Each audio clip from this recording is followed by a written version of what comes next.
자, 시청자 여러분 안녕하십니까? 이멍수 변호사님의 정상회담 코너입니다. 자, 임 변호사님. 네네. 자, 조국이 지금 이제 조사를 네. 대기 중인데 네. 지금 이제 나온 거 보면 저 유재수 감찰무가 네. 다 조국을 이야기하고 있어요. 네. 그 다음에 이제 또 울산시청에 또 저 시장 네. 또 낙마 공작 예. 저것도 또 민정수석실에서 다 벌어진 일입니다. 네네. 그러면 조국은 원래는 이제 본인의 그 뭐 정경심과의 공범인 요소들, 네. 뭐 코링코니 뭐 또 사모펀드 이런 부분인데 네. 이제 그 외에 다른 두 가지 네. 부분에 관련되는 직권남용이라든지 공직선거 개입 이런 문제들에 대해 조국이 네.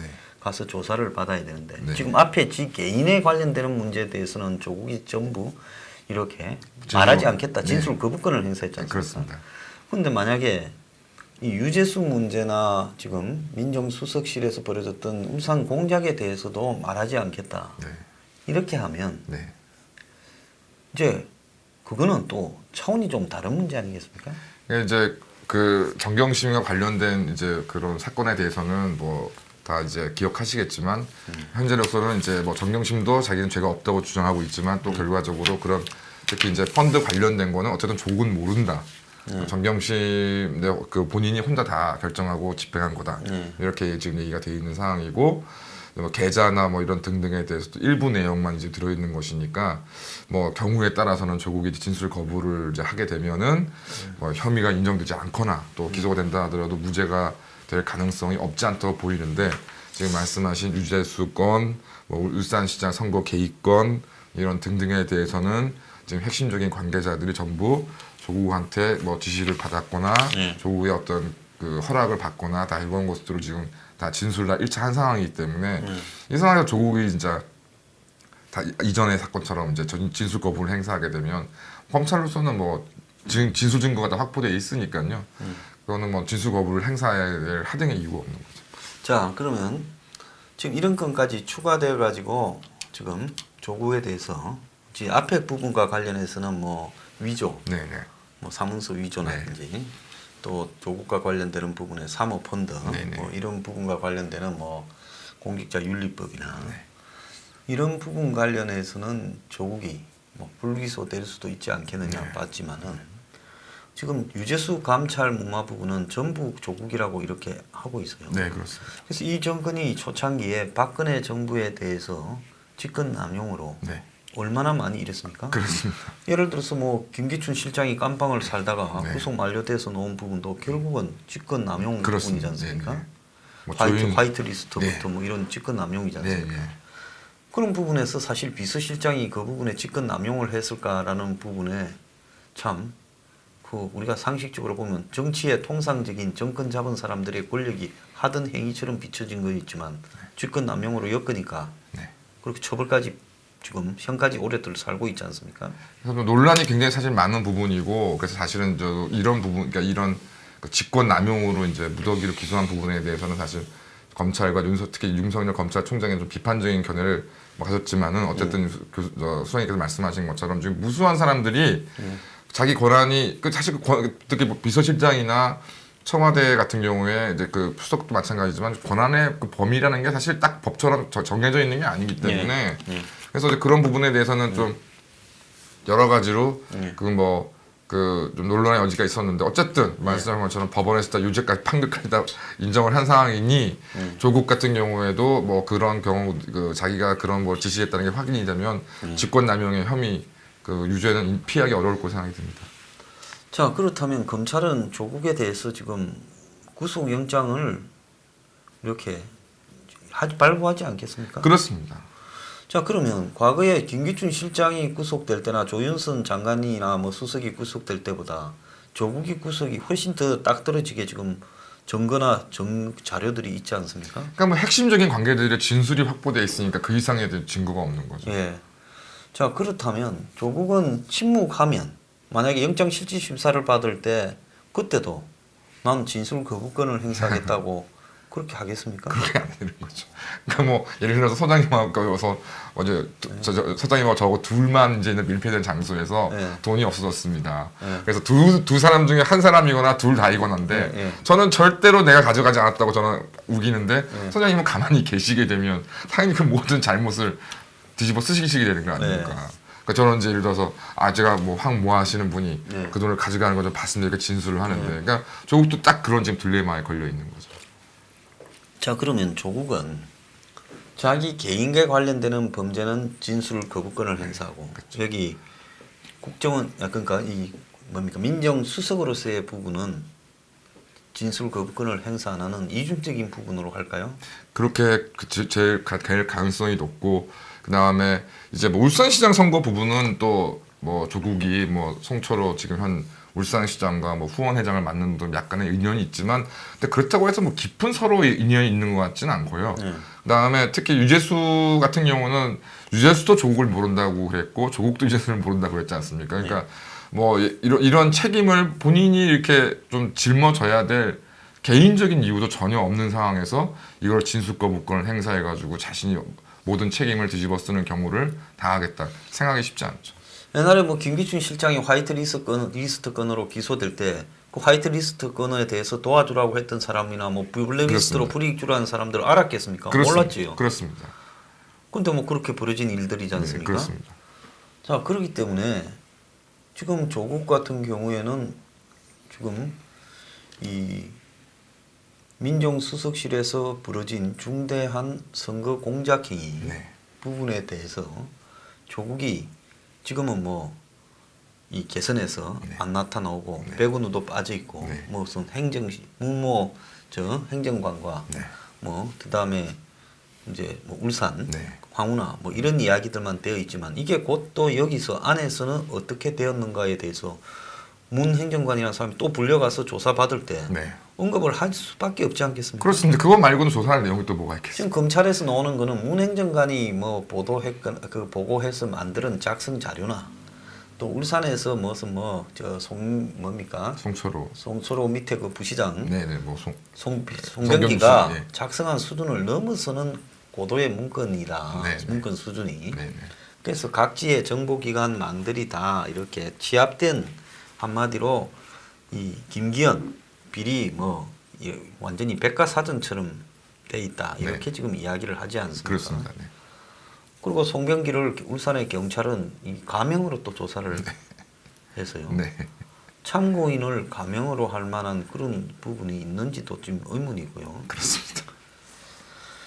그 다음에 이제 저기 또 하나가 지금 죽은 그 검찰 수사관 그 벨동대원 그 양반의 그 전화가 일주일만 5번 청와대에 민정실의 핵심 뭐 한국당에서는 그게 이광철이다 이런 말도 했고 본인은 아니다고 우기고 있지만 이제 검찰은 파악했지 않겠습니까? 그렇습니다. 자, 자살하기 일주일 전에 그 수사관한테 민정실에서 일주일에 5일이면 휴일 빼고 매일 전화했다는 건데 그것도 좀 웃기지 않습니까? 전화할 일이 뭐가 있을지 잘 모르겠습니다. 그럼 검찰 수사를 앞두고 있는데 뭐 인정 뭐 인정 비서관이라는 사람이 무슨 현재 지금 무슨 수사를 지휘하고 있는 사람도 아니고 또 거기에서 그만두고 나온 사람이고 그리고 그 사람의 소속은 원래 진정이 검찰인데 그렇습니다.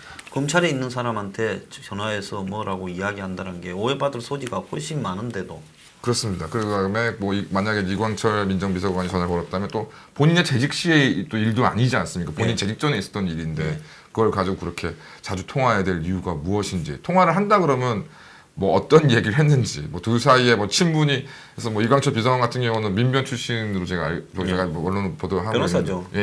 변호사 출신이 뭐 검찰에 있지도 않았으니 뭐 돌아가신 그분과 크게 개인적인 인연도 없었을 것이고 뭐 그렇게 자주 통화해야 될 이유가 도대체 무엇이냐 뭐 하나밖에 없지 않을까 생각이 듭니다. 자, 그렇게 된다면 결국 이제 이 사람이 자살을 했는데 핸드폰을 남기고 자살했는데 그 핸드폰을 입수하기 위해 청와대에서 아마 지시를 했는지 경찰이 그냥 발악에 가까운 행동들을 하고 있잖아요. 그렇습니다. 자, 그럼 그게 넘어가 가지고 그 내용이 까진다고 보면 지금 청와대가 견딜 수 없는 내용들이 있으니 경찰도 쑤셔서 그걸 확보하라고 하고 또 열대 그 안에서 뭐가 있는지를 너네들이 단단히 지켜보다가 하라고 하고 지금 그렇게 한 거 아닌가 이래 그렇습니다. 보이는데요. 네. 경찰이 누가 봐도 부자연스럽게 행동을 해요. 네. 그 누가 하든 풀어서 필요한 부분만 넘겨받으면 되는 거 그렇습니다. 아닙니까? 그리고 신속을 요하는 사건도 아니잖아요. 자살자가 이미 그렇습니다. 자살이라고 됐지 뭐 네. 변사 처리된 것도 아니지 않습니까? 네, 그렇습니다. 그래서 저 안에 그 사람이 아마 청와대에 들어간 게 이제 2017년 한 8월 달쯤 들어갔을 거고 네. 이제 그만두고 나온 게 올해 2019년 2월 달에 네. 그만두고 나왔으니까 물경 한 1년 6개월 네. 정도 청와대에 있었는데 네. 아마 들어갈 때 그 폰 들고 들어가서 쭉 그 폰으로 근무해오고 또 이제 그 폰으로 남기고 자살을 했어요. 네. 자, 그렇게 본다면 자살할 사람은 자살한 이후에 벌어질 상황에 대해서 충분히 계산을 하지 않겠습니까? 특히 검찰 쪽에 했던 분이니까 뭐 얼마나 네, 잘 자기가 내가 죽는다. 네. 그럼 내가 죽으면 이 핸드폰을 어디로 놔놔야 네. 지금 내가 죽는 목적에 네. 부합되느냐? 네. 아니면 내가 내 가족을 보호하고 또 내 뭐 자꾸 청와대는 별건으로 수사를 했다라는 식으로 검찰의 압박을 강조하면서 흘리고 있어요. 네. 그러니까 청와대가 뭐 별건을 알고 있다는 거 아니겠습니까? 그렇습니다. 이 수사관한테 네, 네. 별건이 뭐 있다는 네, 거는 네. 그렇지 않겠습니까? 그렇지 않고서는 뭐 검찰 제가 알기로는 언론에서 뭐 김태우 수사관 좀 그 폭로 이후에 뭐 그런 내용들이 조금 흘러나왔지 돌아가신 분에 대해서 무슨 뭐 네, 언론에서 뭐 언급되고 금시초문이죠. 네, 언급된 적이 없는 걸로 알고 네, 있습니다. 전혀 언급된 적이 없고 김태우 수사관이 그때 그만둘 때 네. 그쪽에 출입하는 이 특감 반원들이 뭐 골프나 네. 뭐 식사 접대를 했다 이런 이야기 정도인데 아니 골프 좀 치고 식사 접대한 거는 그냥 심할서 하나 쓰면 되는 거지 그게 무슨 자살할 만한 일이 그 정도면 자살할 만한 일이 아니잖아요. 그 다음에 이제 그 돌아가신 날 이제 그날인가 그 다음 날인가 이제 검찰 조사가 예정돼 있었는데 그날이죠. 그날 그날에 6시. 6시 아니겠습니까? 그러면은 예를 들어 별건 수사라고 만약에 진행된다고 하면 이제 뭐 누구를 만나서 뭐 골프를 뭐 골프 접대비를 어떻게 했고 뭐 그건 왜 어떤 것인지 그러니까 상당히 좀 장시간 좀 추궁을 해야 되는 건데 그게 뭐 6시 저녁 6시에 조사를 했으면 특히 요즘에 뭐 청와대나 이런 데서 뭐 야간 조사 되게 막 하면 안 된다고 좀 난리를 치는데 결국 뭐 끼케야 막 11시 12시까지 조사가 진행될 수밖에 없는 상황인데 그 별건 수사를 하는데 저녁 6시에 불러서 검사가 조사한다는 거는 상식적으로 말이 안 되는 거고 한정된 부분에 대해서 아마 뭐 길어도 뭐 조사 시간만 따지면 뭐 3시간, 4시간 정도 그런 조사를 그걸 뭐 업자들이나 뭐 그런 사람들로부터 무슨 뭐 접대를 받고 하는 부분을 3-4시간 만에 조사를 예정한다는 거는 있을 수가 없는 일이죠. 그 저녁 6시인데 말입니다. 그렇습니다.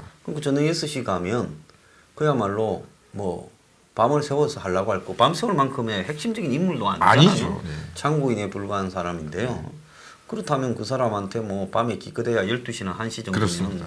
조서 쓰면 한 30시간 조사 예정인데 그렇습니다. 그러니까 저녁에 오라 그랬겠죠. 그렇습니다. 아마 검찰 수사관들도 휴일이니까 좀 네. 쉬다가 네. 우리도 저녁 늦게 예, 예. 출근할 거니까 당신도 그때 오라. 예. 아마 그렇게 했을 거라고 보이는데 이제 자살이 됐어요. 자, 그렇다면 이 사람이 만약에 정권의 입장에 서서 자살을 한다면 유서만 남기고 네. 핸드폰은 어디로 네. 뭐 한강에 던져버린다든지 네, 네. 갈아버리고 네. 없게 하고 네. 자살을 하면 확실하게 정권 편을 들어준 거 아닙니까? 그렇습니다. 근데 핸드폰을 다 가지고 유서까지 9장을 쓰고 그리고 유류품까지 뭐 있은 상태에서 자살을 했을 때 자신의 자살이 결과가 어떻게 흘러가고 어떻게 될지를 이게 예측한 입장에서 오랫동안 이런 일만 한 사람으로서 좀 핸드폰을 앞에 두고 그냥 그대로 자살했다. 네. 그래서 경찰이 갖고 간 걸 검찰이 다시 갖고 왔다. 이런 부분들은 핸드폰으로 뭔가를 말하고 싶었던 거 아니겠어요? 그렇다고 봐야 될 것 같습니다. 예. 그 다음에 그 경찰의 이번은 이제 돌아가신 분의 이제 휴대폰 압수수색 영장 신청 같은 경우도 좀 잘 이해가 정말 안 되는 것이 뭐 이제 자살로는 이제 보여지지만 이제 그거에 대한 최종적인 어떤 그런 내용들을 확인 위해서 이제 휴대폰이라고 이제 그 뭐 휴대폰이 필요하다 그래서 이 이후로 지금 검찰을 상대로 지금 압수수색 영장을 신청하고 있는데 뭐 경험이 있으신 분은 아시겠지만 자살자 같은 경우에 일단 제일 중요한 게 부검이라고 봐야 네. 되겠죠. 부검을 통해서 이제 과연 이제 타살의 이제 그 어떤 혐의가 하나라도 있는지 일단 확인하고 두 번째는 유서 아니겠습니까? 그래서 유서와 이제 어떤 그 부검으로서 사실상 뭐 기본적인 내용들은 다 끝나는 것이고 뭐 자살자들에 대해서 다 휴대폰 포렌식까지 한다는 얘기는 제가 좀 금시초문이고요. 그래서 어쨌든 뭐 만약 또 그런 부분이 필요하다 그러면 소장님 말씀하신 것처럼 검찰에서 한 내용을 공유하면 되는 것인데 그거를 그 자살자에 대한 뭐 물론 돌아가신 분에 대한 안타까운 사정이나 이런 것들은 또 물론 중요한 부분이기 때문에 뭐 신속히 정확하게 처리해야 되겠지만은 그게 지금 이 그 돌아가신 분에 대해서 핵심적인 어떤 그 의혹 사항이 아닌데도 막 무리하게 영장을 신청하는 것 이런 등등에 대해서 뭐 결론적으로는 소장님 말씀하신 것처럼 핵심적으로는 물론 이제 본인의 진술이 물론 중요했지만 그 이제 청와대 근무하는 기간 동안 사용했던 그 휴대폰에 그 담겨져 있는 그 방대한 그 정보들 그 정보들을 이제 이 정보들까지도 이제 그 검찰이 이제 확보하게 되면 이제 굉장히 중요한 단서를 잡는 것이었는데 그게 이제 윤석열 검찰총장의 이제 전격적인 어떤 압수수색으로 이제 그걸 뺏기고 나니까 좀 청와대에서도 굉장히 좀 당혹스러워하는 게 아니냐 그런 결과로 지금 휴대폰에 관한 공방이 지금 경간에 이루어졌다고 생각합니다. 자, 그래서 이 상당히 흥미로운 공방이 이제 청와대 대리인격인 경찰에 의해서 이제 주어졌는데요. 네. 자, 우리가 이제 이게 조국이 마치 벗어나 있는 것처럼 되어 있는 사건이 하나 있어요. 우리들 병원. 네네. 자, 우리들 병원의 사건은 2016년 네. 이제 8월쯤에 네. 이 사람이 이제 과거에 2명을 고소했는데 네. 그 2명이 사금융으로 벌금 뭐 500인가 뭐 받았다고 네네. 하고 나머지는 무혐의 처분되니까 네네. 화가 나서 경찰에 이제 진정을 했는데 네네. 그래서 이제 수사가 시작되고 담당 수사관도 열의를 가졌는데 위에서 압력이 내려왔다고 담당 수사관이 이야기를 하지 않았습니까? 네네. 근데 이제 그 즈음에 윤규근이가 청와대에 들어가기 전부터 신혜선에 접촉을 해서 이제 들어가서도 신혜선하고 통화하고 녹취까지도 신혜선 씨 그 청담동 건물 주인이 가지고 있지 않습니까? 네네. 자, 그 건물 주인이 신한은행에 당시 이상호를 빼줬던 신한은행의 지점 차장을 네네. 또 오늘 고소를 했어요. 네. 오늘자로요. 자, 그래서 이 차장이 자기의 동의 없이 그야말로 이상호에게 지금 이 연대 보증에 해제해주는 역할을 했다. 네. 그래서 재판에 이제 위정을 했다. 네. 그래서 이제 재판 위정으로 거기에 차장 한 명을 고소를 했어요. 네. 그래서 아마 그때 처음에 고소했던 사람은 지점장과 그 지점에 네. 이제 그 지점장 다음에 차장일 네. 건데. 네. 근데 거기에 위정을 썼던 또 다른 사람을 오늘 고소를 했어요. 네. 그래서 법정의 위정 혐의로 이 고소를 했거든요. 네. 법정 위정은 뭐 바로 구속이냐지 벌금이 없죠. 네, 벌금으로 선고되는 경우는 거의 없고요. 예. 보통은 이제 특히 지금 저기 뭐 사문서 위조나 지금 사기에 대해서 지금 또 그 중대한 어떤 예. 그 뭐 만약 위증 혐의가 인정된다 그러면 예. 뭐 구속이 될 가능성이 굉장히 높다고 할 수 있습니다. 자, 우리가 지금 화요일 날 녹화를 하고 있는데 화요일 날 신혜선 씨가 직원을 고소했고 네. 이제 수요일 날 11시에 기자회견을 갖고 1,400억 대출 의혹까지도 지금 이야기를 하겠다고 자기 빌딩에서 네. 말을 했습니다. 아마 그런 경위들을 이제 공격하는 입장에서 밝히는 거 아니겠습니까? 그렇습니다.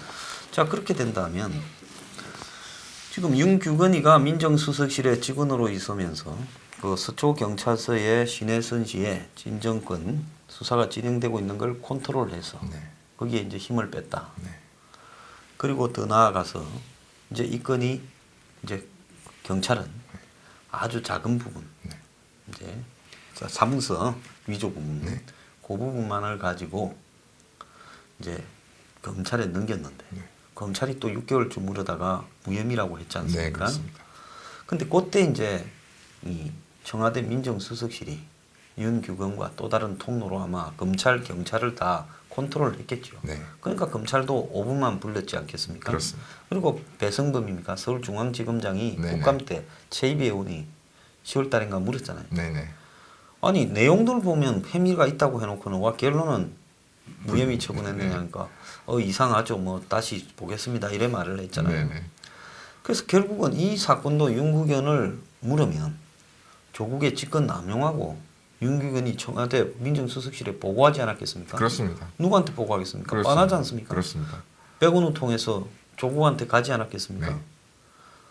그래서 조국이 이 사건에도 지금 직권 남용이 적용될 가능성이 지금 매우 높아졌다. 누군가 경찰이나 또 검찰에다가 이 부분에 대해서 무마시켜서 더 이상 조사를 못 하도록 압력을 넣고 네. 축소시켜서 네. 그냥 없애라. 네. 그러지 않겠습니까? 그러니까 뭐 만약에 뭐 조국이 자신의 책임이 아니라면 뭐 백원우 민정비서관이 수석을 내버려 두고 뭐 혼자서 다 일을 처리했거나 예. 아니면 대한민국 지난 뭐 2년 동안 예. 대한민국 민정수석실에 있는 행정관들 뭐 감찰 반원들이 뭐 조국 뭐 민정수석이고 비서관이고 아무 관여도 안 하는데 혼자서 알아서 막 자기들끼리 그냥 막 이것도 하고 저것도 하고 그렇게밖에 안 되는 얘기인 거라서 예. 그래서 그 부분도 뭐 조국이 하여튼 해명을 잘 해야겠죠. 해명하지 않으면 예. 당연히 총책임자인 민정수석이 다 자기 책임을 져야 되는 거 아니겠습니까? 예, 이 사건도요. 그렇습니다. 그래서 이 사건이 아마 내일 이제 신혜선 씨가 얼굴을 드러내고 네. 기자회견을 하면 네. 더 이상 네. 1,400억 문제까지도 이제 수요일은 1,400억 문제까지도 이야기를 한다는 거예요. 네. 그래서 우리가 이제 자막으로 이 녹화 이후에 신혜선 씨가 한 내용을 지금 이렇게 넣겠습니다. 사무실에도 뭐 일정도 있고 복잡하니까 이 녹화가 좀 일러서 그런데요. 그래서 신혜선 씨가 그러고 나면 이 사건이 이제 없는 사건이라고 더 이상 뭉개면서 가지 못하지 않겠습니까? 그렇습니다. 이건 그러니까 제가 볼 때는 기본적으로 그 강만수 당시 산업 2012년 같은 경우에도 강만수 당시 산업은행장부터 해서 이권의 대출에 관여된 모든 사람들에 대해서 일단 샅샅이 다 조사가 돼야 될 부분이라 생각하고요. 예. 이게 무슨 개인 그러니까 당연히 그 뭐 은행에 있는 자금이라는 것이 다 그게 뭐 개인 돈이 아니지 않습니까? 전부 그게 다 국민들이 다 예금한 것이고 또 뭐 각종의 공적 자금 등등이 운영되는 돈인데다가 더군다나 산업은행이라는 곳이 그게 뭐 일반 시중은행도 아니고 우리 대한민국의 어떤 그 대표적인 국책은행인데 무슨 우리들 병원에 대한 무슨 담보 가치를 가지고서 1,400억이니 뭐니 이런 대출이 진행됐다는 것 자체가 말이 안 되는 거를 자꾸 이상한 얘기로 해서 덮을 게 아니라 하여튼 뭐 11일 이제 신혜선 씨께서 이제 그런 부분들을 설명을 하시면 그런 부분들에 대해서 명명백백히 정말 뭐 보수 진보 뭐 이명박 정부 시절 뭐 문재인 정부 갈 거 없이 그냥 관련된 사람들에 대한 총체적인 조사가 이루어진다고 생각합니다. 이 부분에 대해서 기자들이 몇 명이 기사를 썼대요. 처음에 이제 네네네. 시끄러워질 때. 근데 데스크에서 다 잘라버리고 이런 거 쏘지 말라고. 자, 그렇다면 우리나라의 언론계의 상층부 적어도 무슨 뭐 편집 뭐 국장이라든지 논설위원이라든지 이쯤 되는 사람들은 이 건이 뭘 의미하는지를 잘 알지 않겠습니까? 그렇습니다. 저는 굉장히 의아스러운 거예요. 네. 조중동이 이 건에 대해서 보이는 행동. 동아는 아직도 이 건에 대해서 적극적으로 보도하지 않고 그냥 마지 못해서 남의 입을 빌어서 쓰고 중앙도 이 건에 대해서 적극적이지 않고 조선도 적극적이지 않으면서 그냥 조금씩 나중에 이 자신들이 이 일이 터졌을 때에 면피용 기사들만 쓰는 거야. 특히 조선은 이 내용을 굉장히 잘 알고 있는 걸로 보여요. 네. 주간조선이 가장 일찌감치 신혜선 씨하고 연결이 되어서 네. 기사를 2번이나 쓰지 않았습니까? 그렇습니다. 2월달, 3월달에. 네. 자, 그런 비율이 이유가 뭐라고 생각하십니까? 그러니까 너무 잘 알기 때문 아니겠습니까? 그 뭐 산업은행이라는 곳이 이제 이런 사회면에 등장했을 때가 뭐 이제 단순히 개인 뭐 은행원 한 명이 무슨 불법 대출을 해가지고 뭐 이렇다는 점은 그 점을 통해서 이제 언론에 드러난 적은 한 번도 없었던 것 같고 뭐 제 기억에는 아마 김현철 씨 관련해서 이제 한보 사건 같은 경우에도 최초 이제 한보에 대해서 이제 당시로 이제 그 최초 이제 종잣돈이 산업은행에 대출이 되면서 이제 그게 걷잡을 수 없는 이제 어떤 비리로 이제 번지게 되는 건데 산업은행이 나서가지고 이런 어떤 대출, 그러니까 말도 안 되는 도대체 이해가 될 수 없는 대출이 이어졌을 때는 그 관련된 부분이 그 대출을 지시한 쪽도 최고 권력자고 돈을 그 대출을 받은 쪽도 최고 권력자와 연관되어 있는 사람이기 때문에 그 부분에 대해서 아마 언론에서도 알아서 그러니까 너무 잘 알기 때문에 알아서 그냥 다 묵살하고 있는 게 아니라 제가 이 사실을 처음으로 제기한 그러니까요. 사람으로 정말 이 일 때문에 익히 그냥 이게 시작이었죠. 말 못할 예? 진짜 순환과 이제 만 1년이 고난을 넘으셨죠, 이제. 예. 그래서 뭐 저 유튜브 조작도 이런 문제에서 비롯됐고 또 뭐 제가 뭐 말 못할 압박도 여기서 비롯됐는데 그래서 이제 그걸 갖다가 우리가 6월 달에 오셨잖아요. 네네. 6월 21일 날. 네네. 이걸 가지고 집회를 해서 수천 명을 몰고 네. 한국당, 산업은행, 민주당까지 갔지 않습니까? 네, 그렇습니다. 그러니까 그때쯤 이 사람들 우리를 얼마나 미친 사람으로 생각했겠어요. 예? 뭘 모르거나 멍청하거나 간이 배밖에 넣은 놈들이라고 생각하지 않았겠습니까? 세 번째였다고 생각할 겁니다. 간이 배밖에 나왔군요. 그래서 뭐 어차피 간이 배밖에 나와서 아쉬울 것도 없으니까 하는 건데 자, 이 건이 신혜선 씨 폭로 이후에는 기자회견 이후에는 이제 누구도 이걸 외면할 수가 없게 되지 않겠습니까? 그렇습니다. 그래서 제가 한국당에 황교안 단식을 할 때 기왕에 죽겠다고 단식하는데 우리들 병원 말이라도 함하고 단식 죽어라. 그래서 그 앞에 데모하러 가야 되냐까지 하니까 이제 그래서 마지못해 나경원 입으로 이걸 운을 뗐죠. 네, 그렇습니다. 운을 떼면서 이게 이제 대중화되기 시작한 거 아닙니까? 그렇습니다. 그런 것에 이제 여론이 움직임이 있으니까 예. 이제 또 반대로 신혜선 씨 쪽에서도 이제 이제 이런 것들을 적극적으로 이제 가지고 활용하면서 폭로하면서, 이제 계속 이제 지금 언론에 이제 노출을 스스로 이제 하시면서 이제 그 예고 저번은 제가 저번 주인가 이제 소산인가 방송에서 그 말씀을 드렸고 이제 11일 이제 11일 이제 그 수요일 날 이제 본격적인 이제 아마 제가 볼 때는 아마 그 뭐 제 예상으로는 아마 소장님 그렇게 생각하시겠지만 뭐 신혜선 씨가 100%뭐 이제 뭐 11일 날 오픈하실 것 같지는 않고 다만 어쨌든 이제 저도 아마 이분의 의도가 이제는 이 건에 대해서 누구도 묵살하거나 침묵할 수 없도록 만드는 것이 이제 뚜껑을 이제 열어서 예. 판도라 상자를 여는 예. 쪽으로 가는 거 아니냐. 자, 그래서 이 건이 이제 앞으로 또 지금 조국 수사나 민정수석실 수사에 이제 검찰도 사실은 이 문제에서는 적극성을 띠면서 안 하고 네. 딱 그냥 윤국은이까지만 해놓고 스톱하고 있잖아요. 그렇습니다. 근데 검찰이 원튼 원치 않든 이게 이제 그걸로 던져지게 돼버리지 않았습니까?